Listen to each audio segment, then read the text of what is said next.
Video Memories Network is brought to you in part by Liberated Syndication, podcast publishing made easy, libsyn.com. That's libsyn.com. Welcome to the Old Time Radio Network Detective Stories, continuing America's love affair with private eyes. We now go back to the early days of radio and our imaginations with our feature presentation.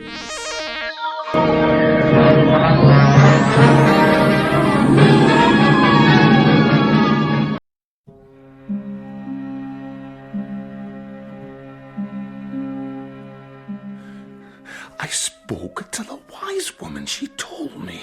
Don't be a terrible sin. McLevy, he gives me no rest, dogs me day and night. Well, he's not here now. In my mind, he never leaves me. I cannot eat, sleep. He's always there. I'll talk to him. I'll tell him to let you be. He wouldn't listen, Auntie. He has me marked down, persecutes me, torments me. He won't stop till he has me in a cart bound for the Perth Penitentiary.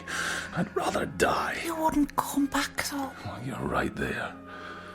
Oh, it's such a sin. Bad luck will follow. Not at all. The wise woman said it would be like giving up the ghost. Just giving up the ghost. But, you'll miss all the fun at Christmas.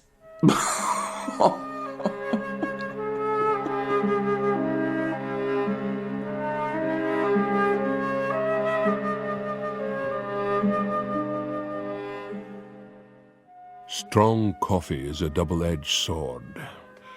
It stimulates the brain but removes the necessity of rest. And everyone needs rest, even the meanest of God's creatures, even policemen, even the great McLevy. So I find myself with my thoughts, looking over my city, Edinburgh. Some late lights burning, the possibility of snow in the air. Very festive. Yet if the three wise men came to Leith, the gold, myrrh and frankincense would be leached out of them before they managed 10 steps down one of the wains, and any infant found would already be a qualified pickpocket. For unto us a child is born. What a strange and jagged world we bring him into. If I was on the farm now, I'd be picking out a nice fat hen for the Christmas pot. I'm sure they're all be queuing up to catch your eye. I can hear them shouting, me, pick me for the axe. You don't like Yuletide, son? Constable Mulholland, my charges judge this time of year perfect for maximum skullduggery. Why should I like it? Hey, Mr. McLevy, are you going to the wedding? I'm not invited. No wonder. You've put both the bride and groom in jail. Cock-a-doodle-doo! Shall I give chase, son? Save your lungs, I know him. These boys get cheekier every day. That the Bryce wedding. Katie, the shoplifter. Top of her class, marrying one of the lesser fraternity. The boy is right. I've put them both in jail at separate times and not for long enough. And just for that, they're not letting me in the door. Terrible. I agree. I'm partial to a piece of wedding cake. I may go anyway. Where are the nuptials? Let me give you a pointer. Think of a tenement in Leith Wine where sin and depravity walk up the stone steps, hand in hand towards an open door. The Happy Land. Indeed. The bride is one of Jean Brash's confederacy. Queen of the night, eh? Everything leads to Jean Brash. Every twisted trail. Hey! Stop thief! Hey! Stop thief! You see? Just mention the woman's name and crime commits itself. Come on. They took it right off the display. Oh, does nothing stand sacred nowadays? Took what? Where? Oh, Inspector McLevy, well on hand, sir. Into the wines over there he went. Oh, more than your life's worth tracking in there. Unless you're a policeman. Naturally. What did he take? What was stolen? Billy Maguire.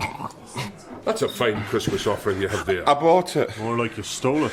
I found it. In the fruit shop display. We followed the trail all the way to this tavern. I left no trail. But the offering did. Needles, Billy. That's the trouble with Christmas trees. All right, I stole it. It's for my family. My poor little ones. You have no family, save the bottles that surround you, and you'd sell the tree to buy more. Drink up, enjoy it. You'll be tasting rusty water for the next 6 months. Have pity, Inspector. It's a time of forgiveness. Tell that to the sheriff. I doubt he'll kiss under mistletoe. It's a funeral, sir. So I observe. Remove your hat. You too, Maguire. I don't have a hat. Then bow your head.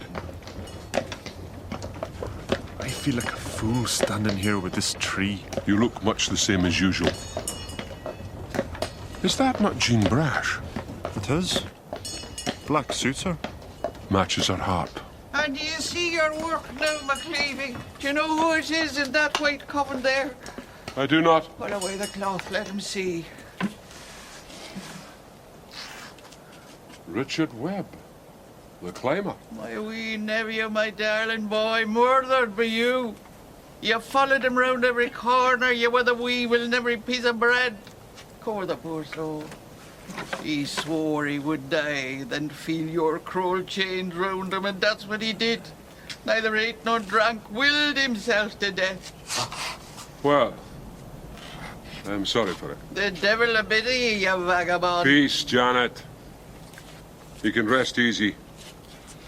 There are no skylights in the Canongate graves. You'll not climb out and do any more mischief. Do you hear him? Do you hear the man? Not an ounce of mercy in him. Come, let us get my boy to his grave. It's not my intention, Janet. You show little respect for the dead, James McLevy. Webb, he was good at his trade. Cat burglar. But I was on him. He has saved the law some time and money. For that, I thank him. His auntie was very upset, sir. She'll get over it. You've not invited me to the wedding, Jean Brash. It's not my wedding. The day it is, I'll have you on hand. Somewhere. So, the bar is up for me. It is. Pity. I might be of use. In what way? I could join the bride and groom. With handcuffs. That heart of yours grows harder as the years go by, McLevy. Be careful. One day it may turn so cold and adamantine that it cracks apart, like a stone in winter. Strong words. Elegantly put. I'm glad you approve, Mulholland. Adamantine. That's a fine word. Aye. But does he have one? What? Mr. McLevy?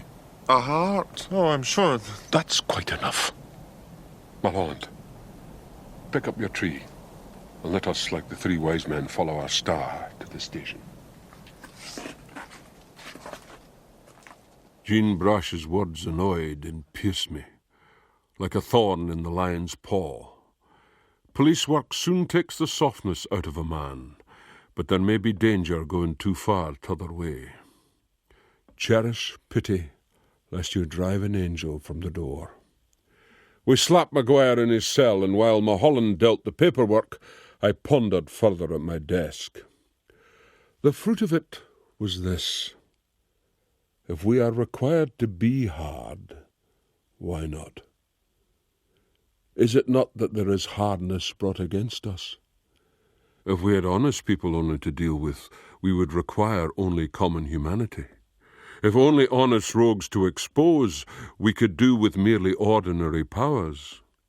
But when we must encounter ingenuity, sharpened to a razor edge by rapacity, dishonesty, and fear of punishment, we must be even more than razor-edged.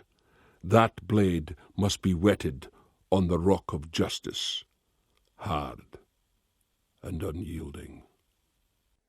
Inspector McLevy, this gentleman needs help. He may apply at the front desk. This requires a personal touch. My wife has run out. Monsieur Duval is French. She is my tester. Monsieur Duval is a wine merchant. My wine merchant. Without her, I am lost. I shut up shop. A tragic consequence. To be avoided, McLevy, Madame Duval has decamped with Monsieur's brewer's clerk. A domestic dispute. And £1,000 in cash, which was headed for the bank. No, it's headed somewhere else. Yes, the nub of the matter, Constable. It must be found, redirected, as it were. Theft. That changes things. Can you describe your wife? Succulent. Like a Pomerol. Like a painting after Rubens. Of 40 years vintage and 120 kilos. That's almost 20 stone by my calculations, Inspector. Mine as well. I am lost without her. Rest assured, we will find her, Monsieur Duval. I have full confidence in McLevy here.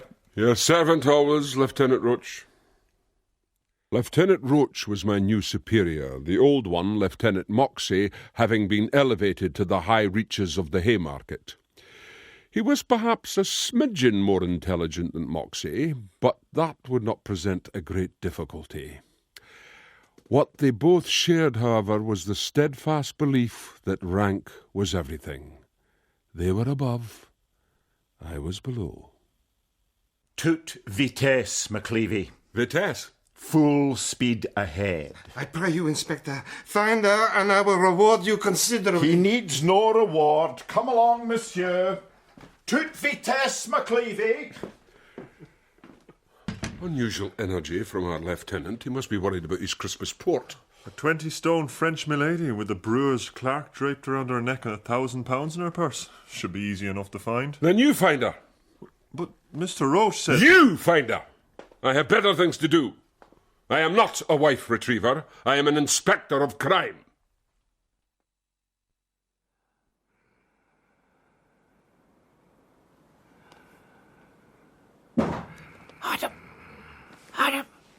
Adam, stir yourself. What is it? There's a body downstairs in the shop. I can hear. Oh, stop clamouring, Mum, let me listen. There. You hear it? Be the rats. Are I after the baccy? What if it's not? If it's a thief? If it cuts our throats? For Lord's sake, I'll go. We should get the police. How? Stick my head out the window and shout. I'll take a candle and a good stick. That'll see off any rat. Oh, be careful, you're not a young man. God grant it's rodents, just rodents.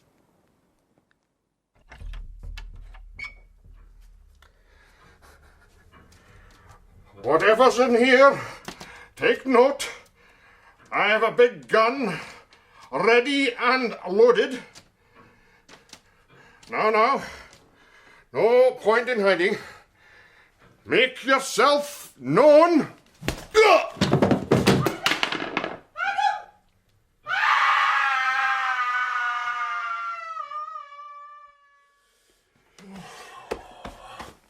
Started to snow. Well observed.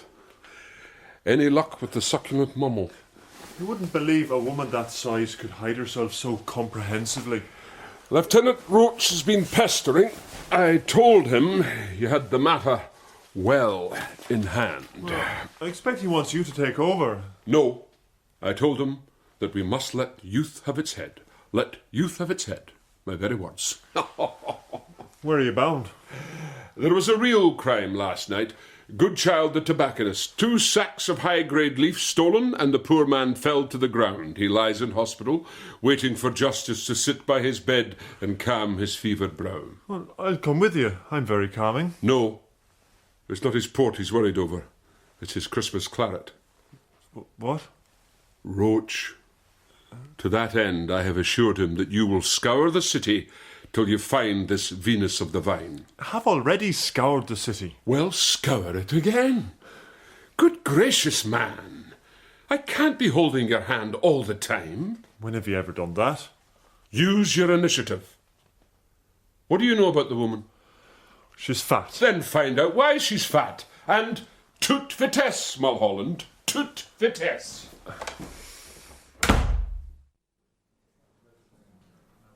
Oh, Mr. McLevy, when I saw Adam lying there, I thought he was dead. I might still be. Oh, no thanks to you. I never hit you. You sent me down there. Otherwise, I would have been sleeping. And we'd have been robbed. We were robbed anyway.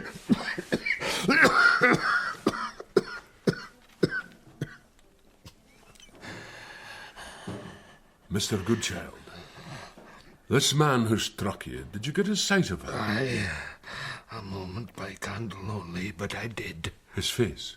I saw it. And Get on with it, Edie. It was black.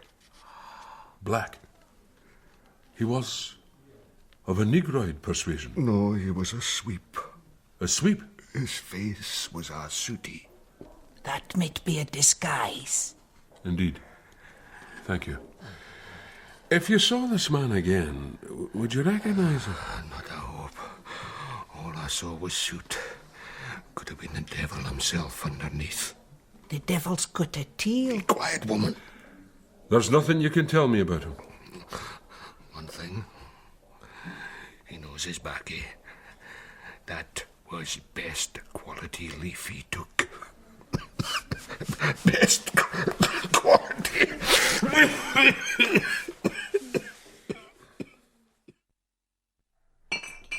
I cannot make a life without her. I will collapse. She has it, the nose. The nose? The taste, the nose, the bouquet. One sniff and she can tell everything about the wine. But me... my passage tells me nothing. Here, you try. What do you think? It's very spicy. Spicy. Very spicy. Now, your wife seems to be a woman of great appetite. Yes, appetite for everything.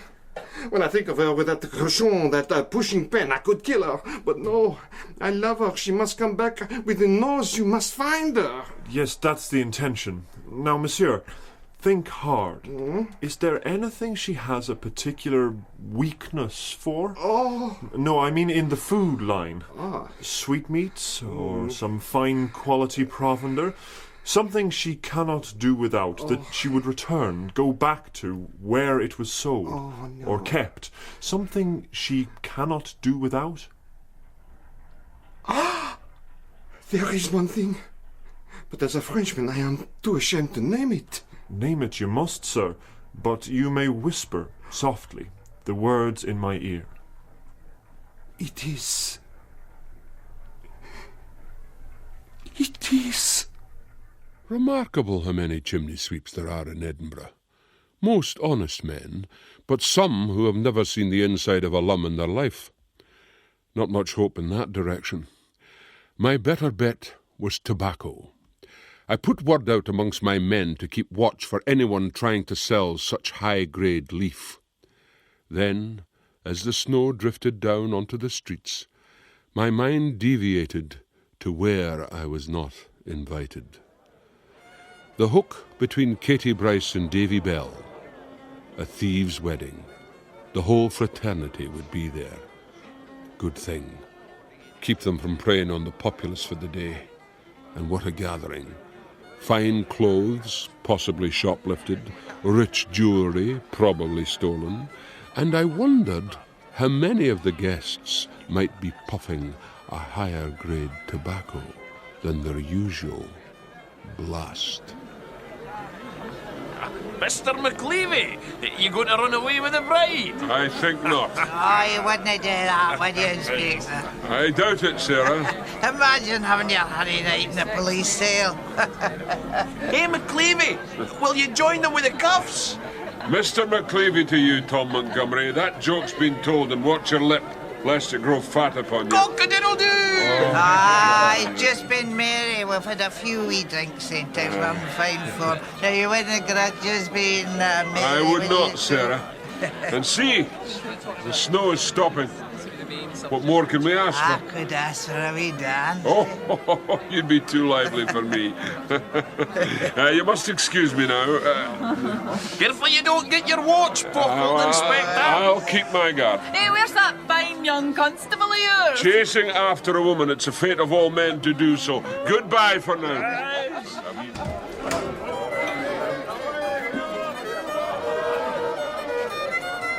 What do you want here, McLevy? The pleasure of your company, David.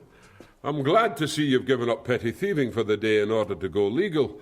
And by the looks of your bride, none too soon either. You're not welcome. But here I stand. Oh, for God's sake, give him a dram.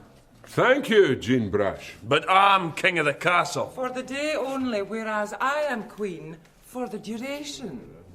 Give him a dram. Thank you. I lift my glass to this fine assembly. Go to it, my lads and lasses.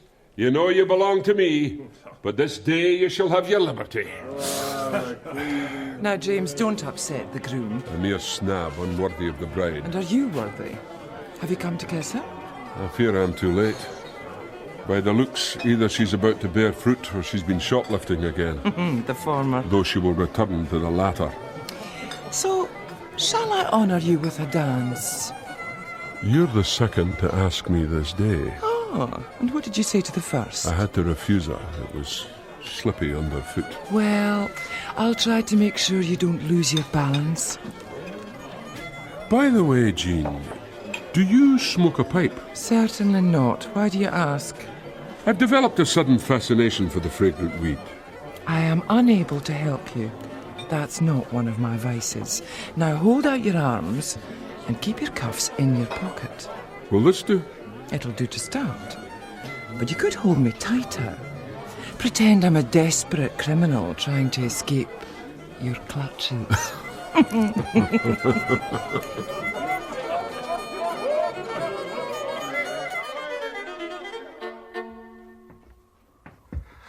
Oh, if you might take her off her hands, Constable, you'd be doing great favour. Is there a man with her?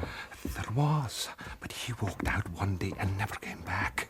Since then, she's just stuffed herself day and night. With the house speciality? Every time. And the wine she orders, top of the board. And she sends most of it back. Inferior, she says. And this is peacocks. How is she paying? Cash. Every time. Still got the money then? She was French enough when she came here, but now it's getting on her nerves. This is her door here. Good luck, Constable. And whatever, don't let her fall on you. She's an absolute behemoth. I'll skip around. 1, 2, 3!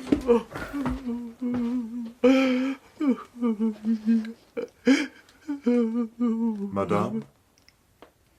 Je m'accuse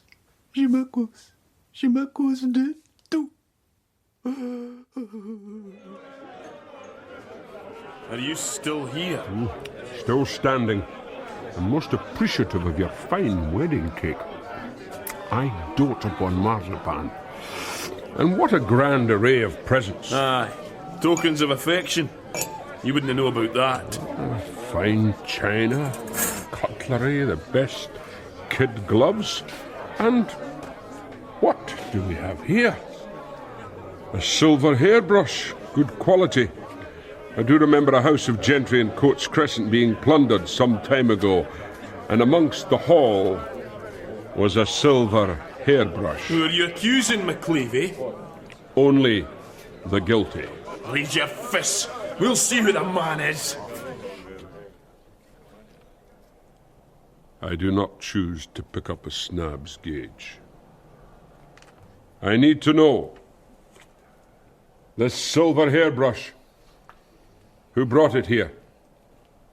I did. It may be stolen property. I doubt it.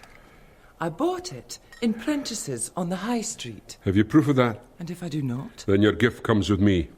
And so do you. Will you not take my word? I will not. Then you leave me no choice. See? Here is my receipt. Mr. Prentice himself served me. He commended my taste. Do I meet with your approval as well, Inspector? Aye, this seems to be in order. I'm always in order, McLevy. Prim and proper, that's my style. I allowed you here as my guest, but that hard suspicion you hold in your heart scorns offered generosity. I did not intend so. Money's gone. You'd best leave. Someone has broken the law by the sounds of it. Somebody stole my purse. We'll meet again, Jean Brash. All in good time, Inspector.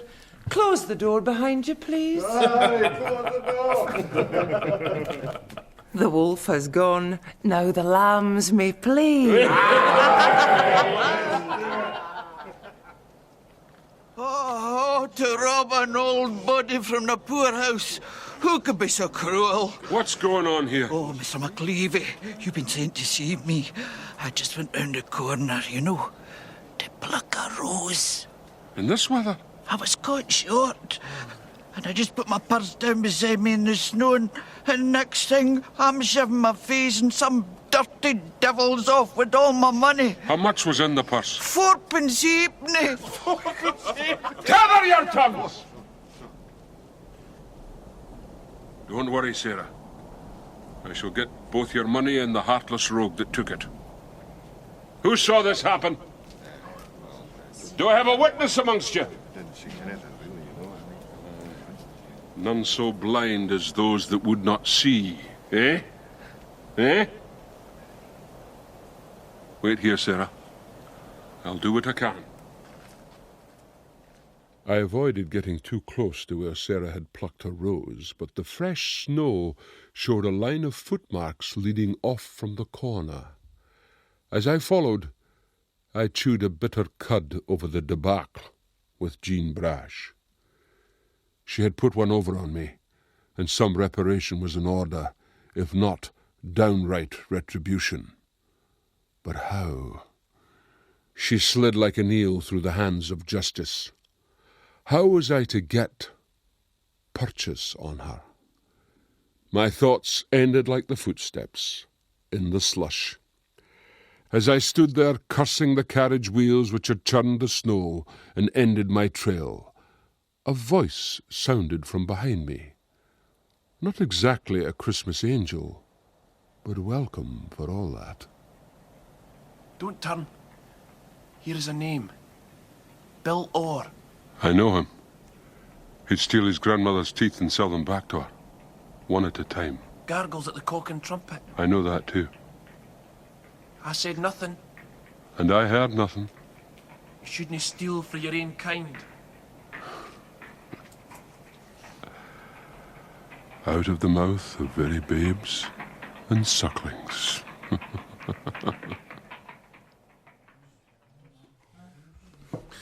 This time of year it chills my bones, Mr. Stewart.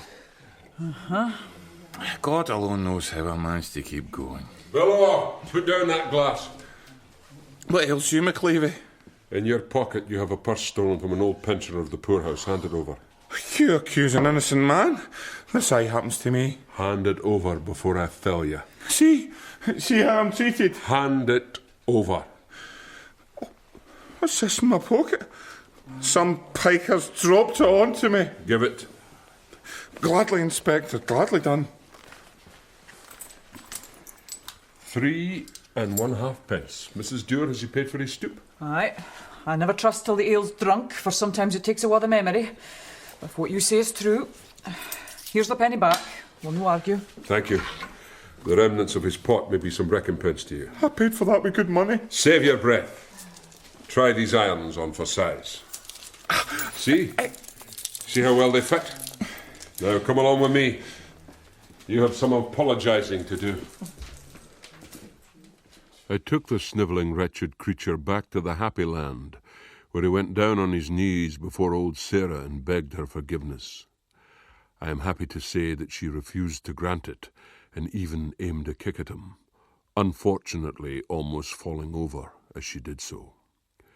But she was happy with her money back, and lo, a Christmas miracle, for an extra shilling had made its appearance in her purse.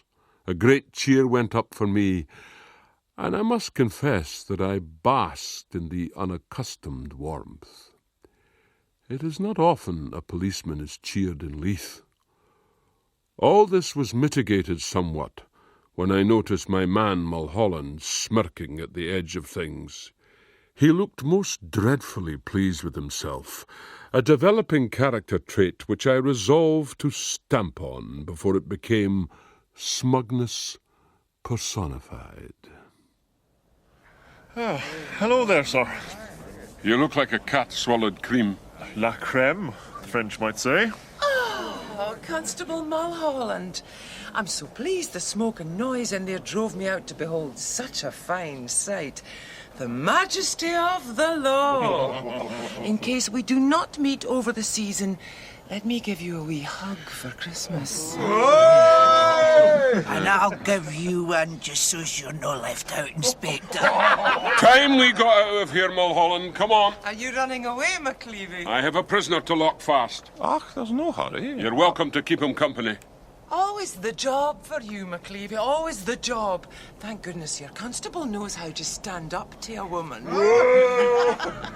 Come away, Mulholland, before these harpies tear us to pieces. Oh, I felt quite safe. Ah! Little ragamuffin. Only a snowball, Mulholland. I'll get you for that. You couldn't catch sturdy lungs. Terrible the lack of respect amongst the young these days. Shut up, you. Mr. Orr was only sympathising, Mulholland. Only sympathising. See what I've got! A wee souvenir. That scum McLevy gone then? He is 100 times the man you'll ever be. Just you drink up, Sonny, and pray you're never the mouse to his cat. Mr. Sprash, are you going to give that thing a go? I will indeed, Jessie. And I'll do it from the top window so the whole world may hear.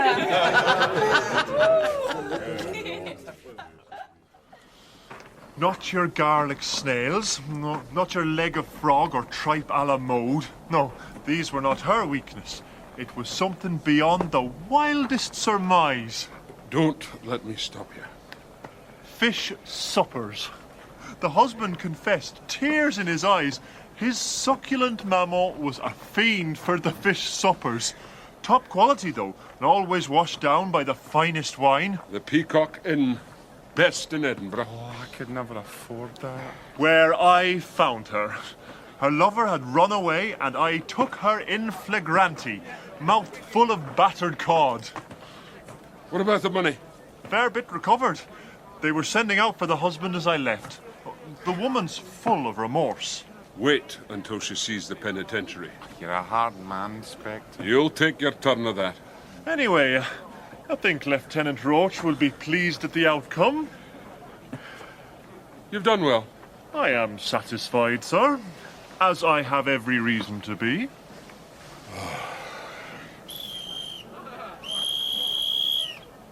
That sounds like a police whistle. Oh, no! Jean Brash, when she put her arms around me. She picked your pocket. Oh, well, now I know what I can get you for Christmas. Come on, Art. Let's get you to the station. I have other fish to fry.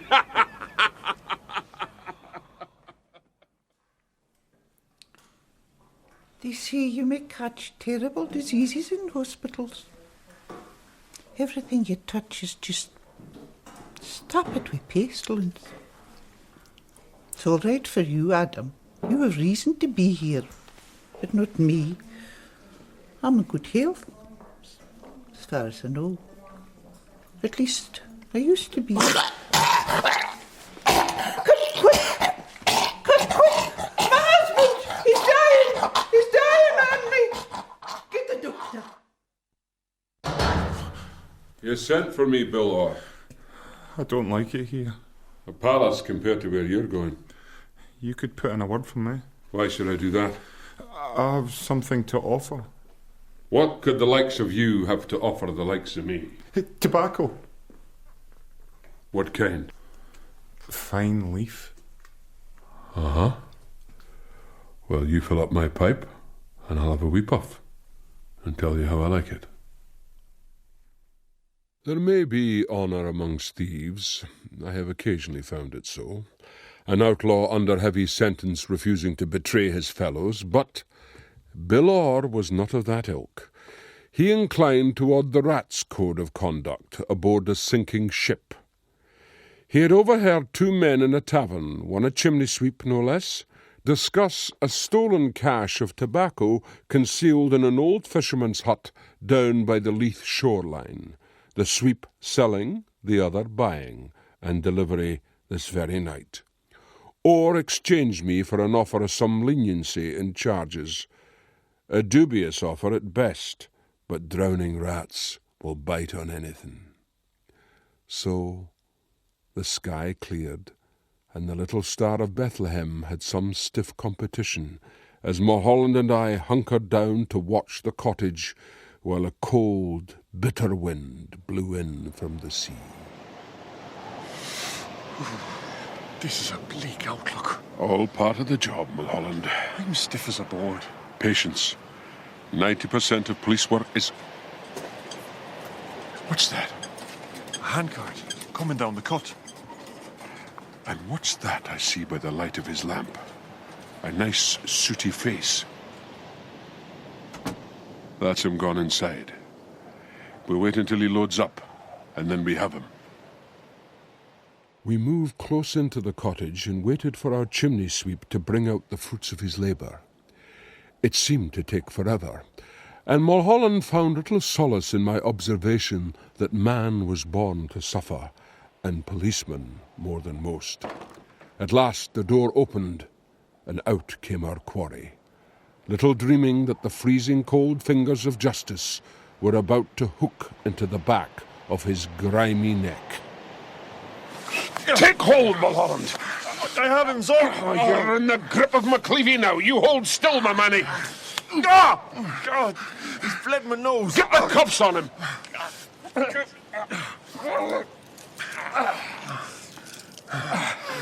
I need a key down my back. I'll get one from the cells. Give me your hanky. I need it from my nose. Give it over. Now, let's scrub the soot away and see what we have. Oh. I'm back to haunt you, McLevy. The devil you are. The devil you are. Why's your constable brought me here? Did he not tell you? You know fine well not. He is risen again, Janet. Risen? From the grave. Richard Webb, your darling nephew. Oh, God forgive me. Calls himself a cat burglar, eh? First crime he commits after death, ground floor larceny of a tobacconist. God forgive me. I knew it would bring bad luck. And that charade to make me think he'd turn up his toes, the white coffin, the mourners. Who dreamt all that up? Not him. He hasn't the brains, not you. My flesh and blood, my darling boy. Whose idea? Who tricked it out? The wise woman. He went to see the wise woman. She told him the only way to get McLevy off his track was to become a ghost. The wise woman? Who would that be? Jean Brash. Jean Brash? She put him up to it. God forgive her. God may. I am a different proposition. McLevy! Lieutenant Roach. I regret to say I am the bearer of bad news. Very bad news. And that's the story? That's the story. Oh, McLevy. The word of an old daft woman against mine. You have nothing. I have something. If only I could help, but like yourself, I was completely duped. A false death. Some are real. This morning in hospital, Goodchild the tobacconist died. What? He'd been injured in the robbery. He took a seizure and died. The doctors could do nothing. What? Was it to do with the injury? The post-mortem may tell. You accuse me of a lack of feeling, but you lack something even more vital. A moral sense of right and wrong. And see what harm you've caused. I did not intend so. You're a clever woman, Jean. But you use it badly. And because of that, an old man lies dead upon a cold, cold slab. Think of that while you're picking over your Christmas dinner. Oh, damn. Oh, damnation. That night, I looked once more over the rooftops and meditated upon life, death, and truth. What is truth? Said jesting Pilate, and would not wait for answer. Tomorrow would be Christmas Eve. Not many of the populace would have these three concepts running through the mind as they jostled in the streets. Though Jean Brash might have a bitter thought or two as she contemplated the forces she had set in motion and the results they had brought home. At least, I hoped her thoughts were bitter, galling, bile-provoking. She deserved every one. And as for me, I was thinking of a saying from the Bible. I am the way, the truth, and the life. What way does a dead man spark into life? And when you get right down to the bottom of it, what precisely is the truth? Are you going out, Mr. Spratt? I have some shopping to complete. Oh, it's bedlam out there. I may find a place then. How are things upstairs? Quiet for the moment. Are you all right, mistress? Oh, I slept badly last night. I won't be long.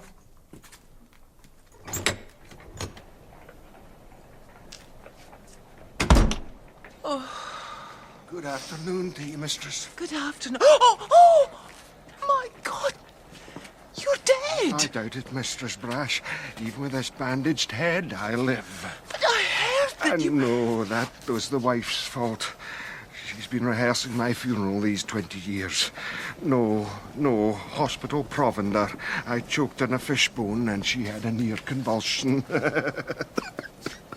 So, you are alive? Fit as a fiddle.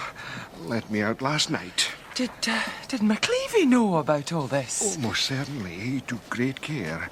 Had us driven home in a closed carriage, and he begged me for my health not to stir out until at least 2 days after Christmas. Did he now? Aye, but that wife of mine would drive Achilles through the tent. Besides, I need to buy her a present, so that's me off to the cheap market. Good day to you, mistress.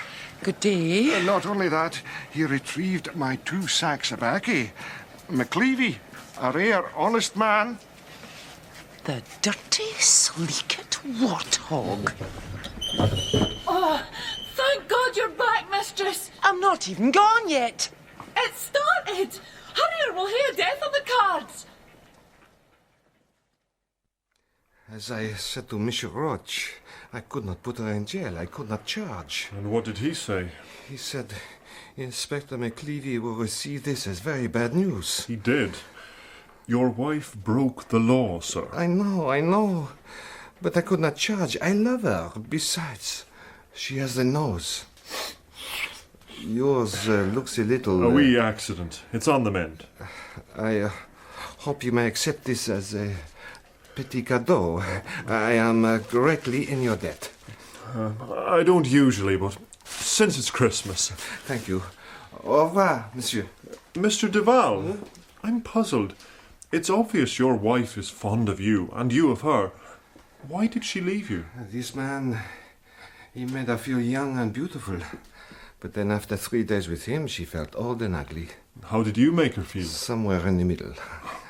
But from now, I aim back towards young and beautiful. Good idea. Bon Noël, monsieur. Bon Noël to you, sir.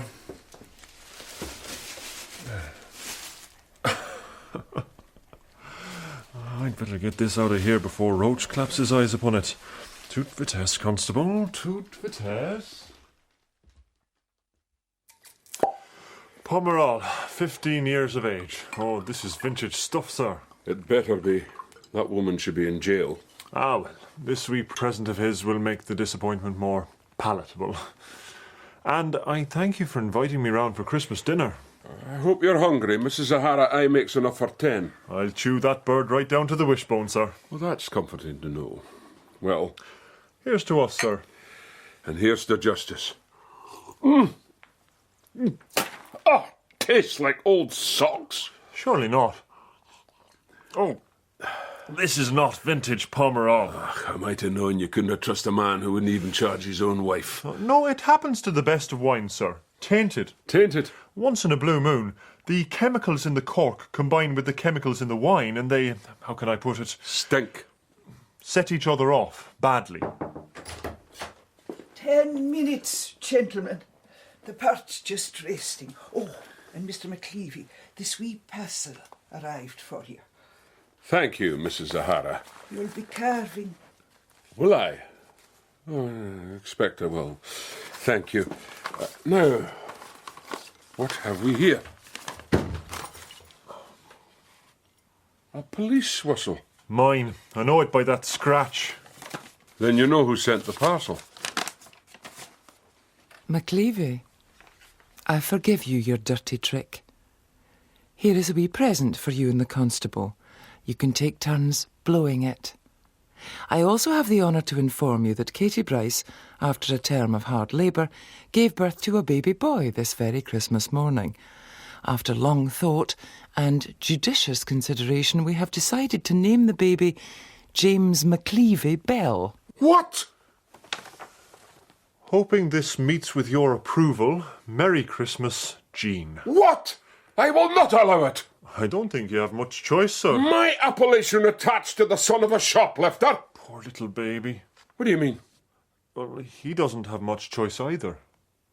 Aye, you're right. Arising in the fraternity with the name of a great thief-taker. Who knows? He might grow into it and surprise them all. And at the very worst, your name lives on.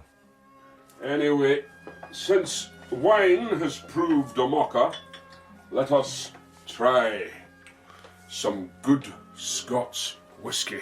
Here. Thank you. To the spirit of Christmas, sir. The spirit of Christmas.